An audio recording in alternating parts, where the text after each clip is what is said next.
اور سبب جو جھگڑے کا سبب بنتا ہے وہ ہے کہ کسی غیر مرد کے ساتھ تنہائی میں بات کرنا یا فون پہ بات کرنا. یہ عورت کی اتنی بڑی غلطی ہوتی ہے کہ اس کا نتیجہ ہمیشہ بربادی ہوتی ہے. یاد رکھیں، مرد عورت کی ہر کوتاہی کو برداشت کر سکتا ہے، اس کے کردار کی برائی کو کبھی برداشت نہیں کر سکتا. تو غیر محرم مرد کے ساتھ گفتگو کرنے سے ایسے گھبرائیں جیسے بچہ کسی شیر کو دیکھ کر یا بلی کو دیکھ کر گھبرا جاتا ہے.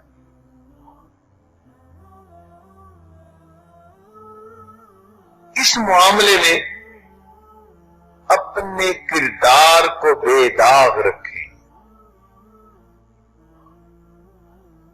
جب مرد کے دل میں یہ بات ہوتی ہے کہ میری بیوی پاک دامن ہے تو وہ پھر اس کی کڑوی کسیلی بھی آرام سے برداشت کر جاتا ہے. آپ نے دیکھا نہیں کتنی خوبصورت لڑکیوں کو طلاقیں ہوتی ہیں، ان کا سبب یہی مصیبت بنتی ہے. کسی کا فون آ رہا ہے، کسی کے میسج آ رہے ہیں، کسی سے بات ہو رہی ہے، خامن کو ذرا اس کا پتہ چلا تو بس یہ چیز میاں بیوی کے درمیان فاصلے ہونے کا سبب بن جاتی ہے. اس لیے خامن کی اجازت کے بغیر کوئی کام بھی نہ کیا کریں اور خامن کی اجازت کے بغیر گھر سے بھی نہ نکلا کریں. حدیث پاک میں آتا ہے جو بیوی اپنے خامن کی اجازت کے بغیر گھر سے نکلتی ہے جب تک لوٹ کر گھر نہیں آتی اللہ کے فرشتے اس عورت کے اوپر لعنت برساتے رہتے ہیں. اور ایک حدیث مبارکہ میں ہے کہ عورت کا خامند اگر کسی جائز بات پر ناراض ہوا اور عورت اس کی پرواہ نہیں کرتی، اس کا خیال ہی نہیں کرتی، جب تک مرد ناراض ہے اللہ تعالیٰ اس عورت کی نمازوں کو بھی قبول نہیں فرماتے. حدیث پاک میں غلام کے بارے میں بھی یہی آیا کہ اگر کوئی غلام اپنے گھر سے بھاگ جائے تو جب تک اپنے مالک کے پاس واپس نہ لوٹے اللہ اس کی نمازوں کو قبول نہیں فرماتے. تو حقیقت حال کو سمجھ کر دینی زندگی گزاریں گی تو انشاءاللہ یہ جھگڑے ہی ختم ہو جائیں گے. تو یہ باتیں تو وہ تھیں کہ عام طور پر عورتوں سے جو کوتاہیاں ہو جاتی ہیں جن پر پھر میاں اور بیوی کے درمیان جھگڑے ہوتے ہیں. بلا اجازت کام کرنا یا بغیر اجازت گھر سے جانا یہ بڑی غلطیوں میں سے غلطی ہے. اب ایک حدیث مبارکہ سن لیجئے. نبی علیہ السلام کے مبارک زمانے میں ایک میاں بیوی اوپر کی منزل پہ رہتے تھے اور نیچے کی منزل پہ ماں باپ رہتے تھے. خامن کہیں سفر پر گیا اور اس نے بیوی کو کہہ دیا کہ تمہارے پاس پیچھے ضرورت کی ہر چیز ہے، تم نے نیچے نہیں اترنا. چنانچہ یہ کہہ کر خامن چلا گیا. اللہ کی شان دیکھیں کہ والد صاحب بیمار ہو گئے. وہ صحابیہ عورت سمجھتی تھی کہ خامن کی اجازت کی شریعت میں کتنی اہمیت ہے. اب یہ نہیں کہ اس نے سنا کہ والد بیمار ہیں تو وہ نیچے آ گئی، نہیں، اس نے اپنے خامن کی بات کی ریسپیکٹ کی اور نبی علیہ السلام کی خدمت میں پیغام بھجوایا کہ میرے خاوند نے مجھے منع کر دیا تھا گھر سے نکلتے ہوئے، اس سے رابطہ بھی ممکن نہیں تھا، اس زمانے میں کوئی سیل فون بھی نہیں ہوتے تھے کہ دوبارہ پوچھ لیا جاتا، تو اے اللہ کے نبی کیا مجھے نیچے جانا چاہیے؟ نبی علیہ الصلوۃ والسلام نے فرمایا کہ نہیں، آپ کے خاوند نے چونکہ آپ کو منع کر دیا تو آپ نیچے نہ آئیں۔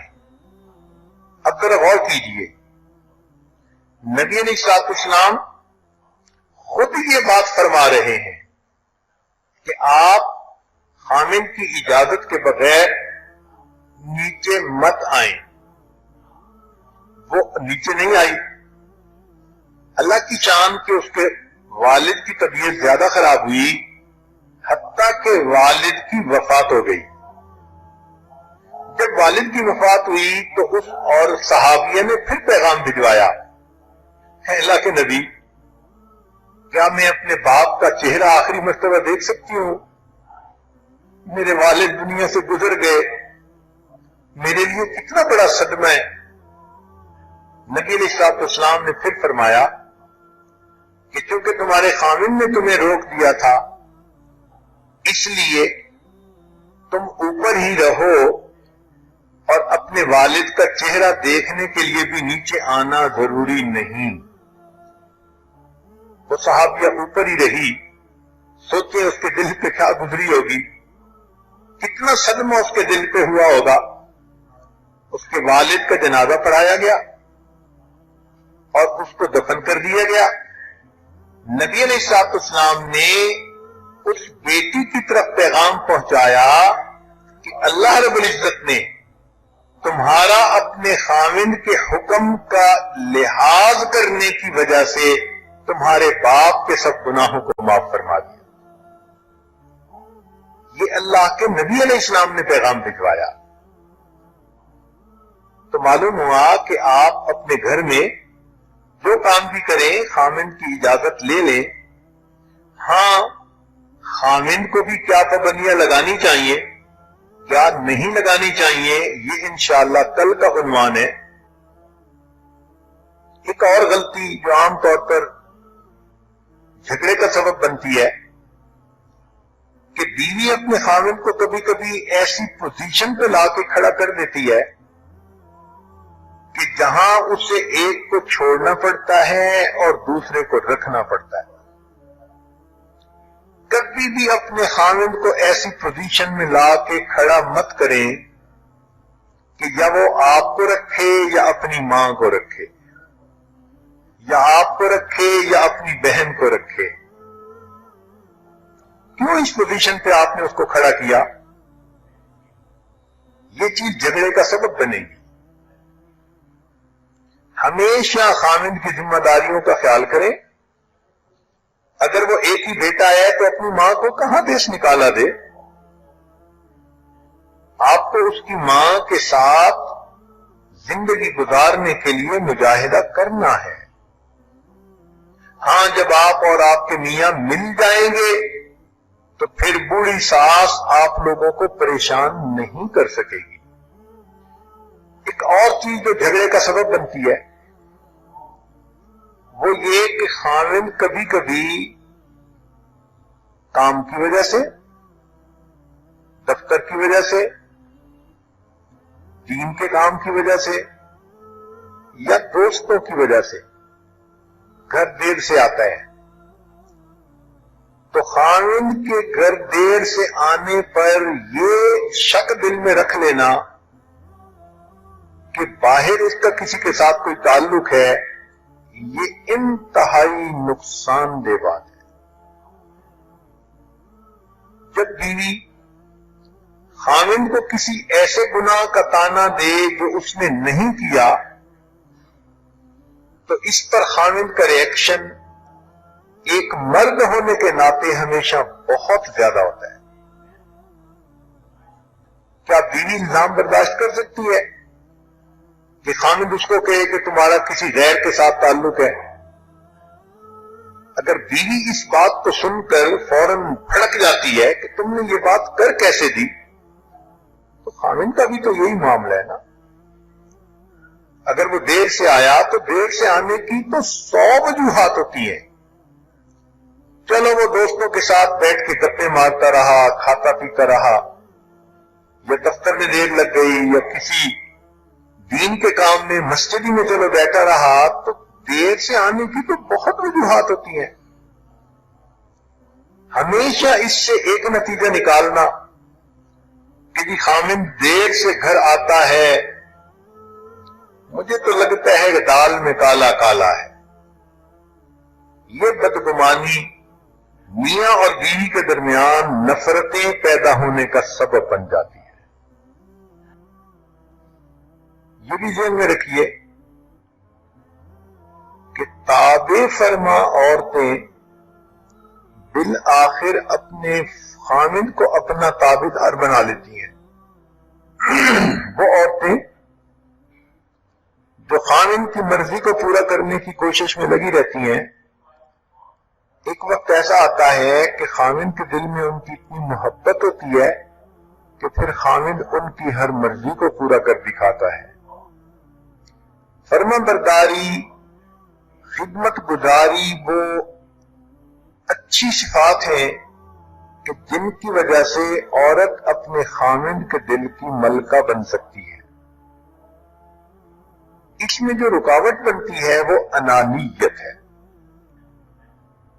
ضد بازی. ساری دنیا سے ضد کر لو، اتنا نقصان نہیں پہنچے گا جتنا خامند کے ساتھ ضد بازی کا نقصان ہوتا ہے. اور کئی بچیاں تو خامند ہی کے ساتھ ضد کرتی ہیں، باقی سارے لوگوں کے ساتھ نارمل رہتی ہیں، خامند کے ساتھ ضد بازی بنا لیتی ہیں. تو خامند کے ساتھ ضد کر کے دنگل کا اعلان مت کریں، انجام ہمیشہ اس کا برا ہی ہوتا ہے. عاجزی اللہ رب العزت کو بھی پسند ہے، اور عاجزی انسان کے مسائل کا حل بھی ہے. کوئی کام وقت پہ نہ کر سکی، کوتاہی رہ گئی، کمی رہ گئی، فوری کر لینے میں کیا رکاوٹ ہے؟ معافی مانگ لینے میں کیا رکاوٹ ہے؟ غلطی کو مان لینے میں کیا رکاوٹ ہے؟ آگے سے ضد کر لینا، ناک کا مسئلہ بنا لینا، جھگڑا کر بیٹھنا، بحث کر بیٹھنا، یہ چیز پھر انسان کے لیے پریشانیوں کا سبب بنتی ہے. کل اس ٹاپک پہ بات ہوگی. آج چونکہ پہلے سے بتا دیا کہ میاں بیوی دو انسان ہیں جنہوں نے مل کے زندگی گزارنی ہوتی ہے، تو کبھی بیوی کی غلطی سے جھگڑا، کبھی خامند کی غلطی سے جھگڑا. تو آج قدرتاً ہم نے عورتوں سے متعلق یہ باتیں بتائیں. امید ہے کہ عورتیں ان غلطیوں سے اپنے آپ کو بچائیں گی اور خوشی کے ماحول میں زندگی گزاریں گی. اور امید ہے کہ کل کے بیان کو سننے کے لیے زیادہ تعداد میں آئیں گی کہ خامند کی غلطیاں کون کون سی ہوتی ہیں اور ان غلطیوں کو کیسے خامند کو منع کرنا چاہیے. اللہ رب العزت سب خواتین کو ازدواجی زندگی میں خوشیاں نصیب فرمائے. وآخر دعوانا ان الحمد للہ رب العالمین.